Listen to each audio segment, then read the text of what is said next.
Voilà, on va continuer avec la chronique innovation. Et Maxime, vous avez choisi une ambiance intimiste entre nous ce soir. Exactement, une ambiance vous êtes terrifiant. dans le noir, Catherine. On dirait le projet Blair Witch. Alors, si je nous plonge dans le noir, enfin, je vais vous apporter mes lumières, en tout cas, ne vous inquiétez pas. Si je nous plonge dans le noir, c'est pour vous attirer votre attention sur cet objet. Alors, qu'est-ce que c'est que cet objet? C'est une minette que nous utilisons pour nos reportages. Voilà, les téléspectateurs ne sont pas forcément tous censés le savoir. Une minette à LED. Et pourquoi est-ce que je vous montre ça? Eh bien, c'est parce que j'ai envie de faire ceci. Là, oui, qu'est-ce que je fais? Vous allumez, vous éteignez, j'ai bon. Exactement, j'allume et j'éteins. Je crée un langage binaire plus précisément. Éteint est égal à 0, allumé est égal à 1. Eh bien, ce langage binaire lumineux pourrait bientôt remplacer le Wi-Fi. Alors, c'est très sérieux. Hein. C'est vraiment très sérieux. La chronique est sérieuse, on est dans le noir, mais c'est sérieux. C'est une chronique très sérieuse, ça s'appelle le Visible Light Communication. C'est développé par l'université Versailles-Saint-Quentin et je vous propose d'écouter Cédric Mayer, qui est un professeur de l'UVSQ, qui va nous expliquer en gros à quoi sert, comment fonctionne ce Visible Light Communication. Écoutez. Par exemple, sur de l'audio, vous avez donc un lecteur MP3. Un lecteur MP3, après, c'est des données numériques, c'est du 0,1. Donc, qu'est-ce qu'on va faire? On va faire commuter ce qu'on appelle l'éclairage à LED. C'est-à-dire que c'est comme si on éteignait, on allumait à des fréquences très rapides ou à des fréquences variées. Et du coup, vous véhiculez comme ça les informations, les données, les 0,1. De l'autre côté, vous avez un photorécepteur.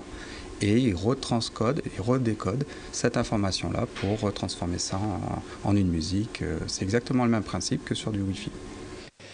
Alors, le même principe que le Wi-Fi, à une exception près, c'est-à-dire qu'il n'y a pas d'onde électromagnétique. Bon, expliquez-moi comment ça fonctionne. Pas de risque pour la santé.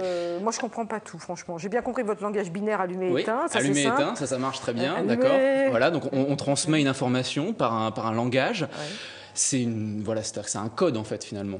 Alors ça fonctionne très simplement, on va voir quelques images qui vont apparaître tout de suite. Donc on va voir, donc là, voilà, il y a un émetteur et un récepteur, et regardez, écoutez. Alors c'est-à-dire si la main passe devant la lumière, la musique s'éteint. Voilà. La musique ne passe plus, c'est-à-dire que là, d'un côté... Taisez-vous, Maxime, on n'entend pas.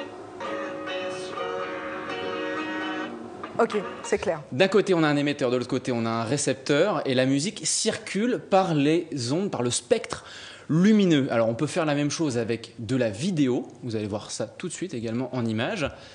On part pareil. Voilà, ici on a la caméra. Et relié donc à une carte, ce qu'on appelle carte. Il explique très bien, Cédric Mayer. La petite vidéo qui est en train d'enregistrer ce qu'est le film.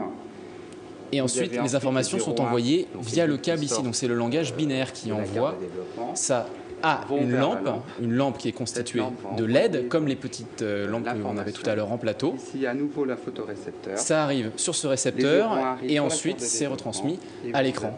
C'est magique, c'est surprenant. Et donc, c'est développé en fait par une start-up. Alors, cette start-up, attendez, je vous coupe. Ça veut dire qu'il faut toujours avoir une lampe à proximité pour diffuser la lumière.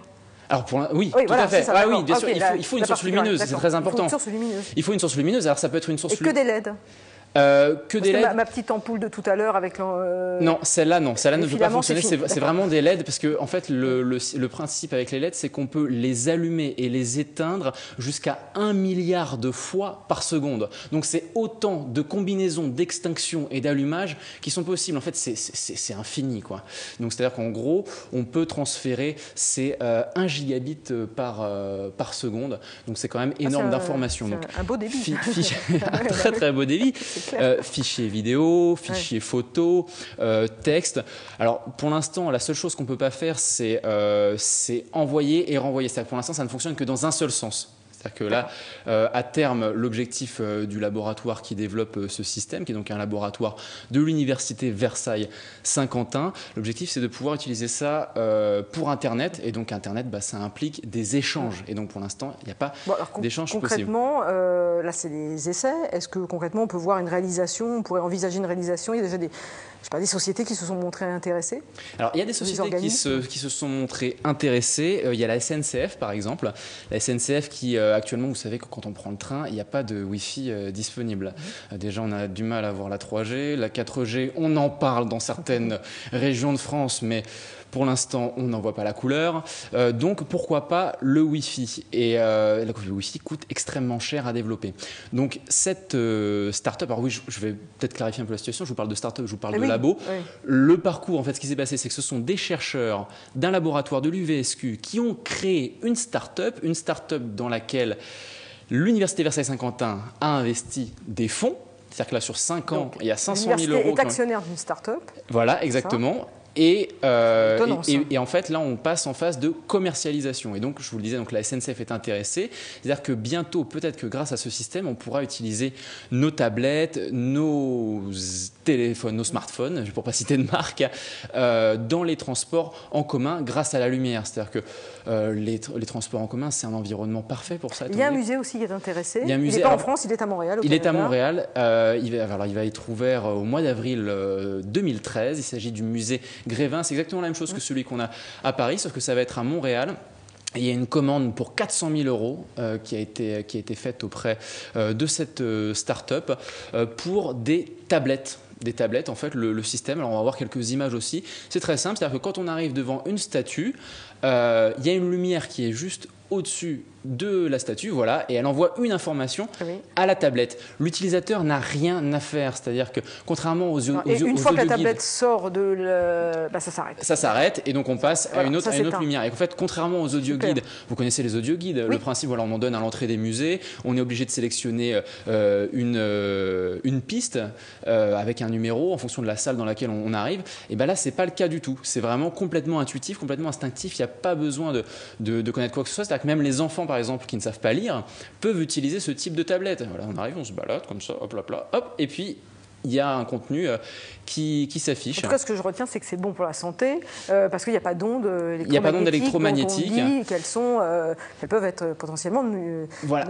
au niveau santé, au niveau des technologies qui servent comme ça à envoyer des données à distance, on a le Bluetooth pour l'instant, le Wi-Fi et l'infrarouge.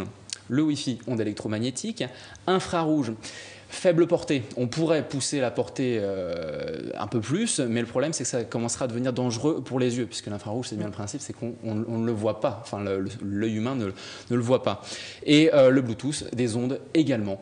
Donc, finalement, le Visible Light Communication, qui est développé en France à l'UVSQ, pourrait être une solution pour faire communiquer les appareils entre eux et donc les gens. Ah non, mais ça a l'air super. Donc Cocorico. Voilà, Cocorico, voilà, une innovation française et une innovation saint-quentinoise. Merci Maxime pour cette chronique. Allez, on va partir maintenant à la rencontre peut-être de futurs ingénieurs. Allez savoir. En tout cas, pour l'instant, ce ne sont que des nouveau-nés. Direction la maternité de Poissy qui a accueilli pendant un mois les 50 caméras de l'émission Baby Boom, dont la 2e saison est diffusée ce soir sur TF1. Loan aurait pu participer au programme Baby Boom. Ce petit Inimontain d'à peine 1 heure est né à la maternité de Poissy.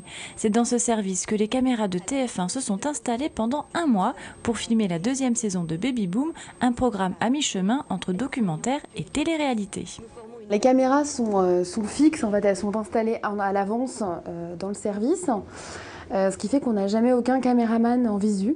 Donc c'est une technique a priori qui est utilisée beaucoup dans la télé-réalité, mais qui permet essentiellement là dans l'hôpital d'être complètement seule avec les patients. Céline Gouet, sage-femme à l'hôpital de Poissy depuis 5 ans. Elle a participé à la première saison de Baby Boom, suivie par 2,5 millions de téléspectateurs. On n'avait jamais vu le travail de sage-femme de cette façon-là. Ça permettait de voir que quand même, il n'y avait pas que l'accouchement, il y avait aussi tout l'encadrement des couples. Je trouvais que cette première saison, elle était bien aussi parce qu'elle permettait de voir ce qui se passe dans une salle de naissance quand on n'y est pas, nous professionnels de santé, ce qui se passe entre le père, la mère et puis après lui avec le bébé, et que c'était au plus proche en fait de l'émotion vraiment ressentie par les gens. C'est un travail sur l'émotion autour de la naissance, l'émotion des parents, l'émotion des professionnels et leur travail en équipe. 50 caméras dissimulées en salle d'accouchement, aux urgences ou encore en réanimation des nouveau-nés pour suivre au plus près l'accouchement de 65 mamans et le travail d'une dizaine de sages-femmes. On a donc des patientes qui nous sont attribuées, enfin chacune à ses patientes. Et puis on suit le travail en cours de chaque dame. On fait les accouchements, on récupère les bébés des césariennes programmées, on s'occupe des enfants qui sont nés, des patientes, en fonction des différentes façons d'accoucher. Sur les 65 femmes volontaires, seules 9 figureront dans le programme, dont l'intégralité des épisodes a été visionnée par Françoise Damageux, très impliquée depuis la première saison. Que ce soit dans la première saison ou dans la deuxième, on avait un droit de regard, c'est-à-dire qu'on était 2 personnes, moi-même et un des médecins de l'équipe, où nous avons visionné l'ensemble des épisodes. Nous avions uniquement un droit de regard sur le niveau déontologique, secret médical. Céline, elle, n'a pas encore visionné la nouvelle saison de Baby Boom.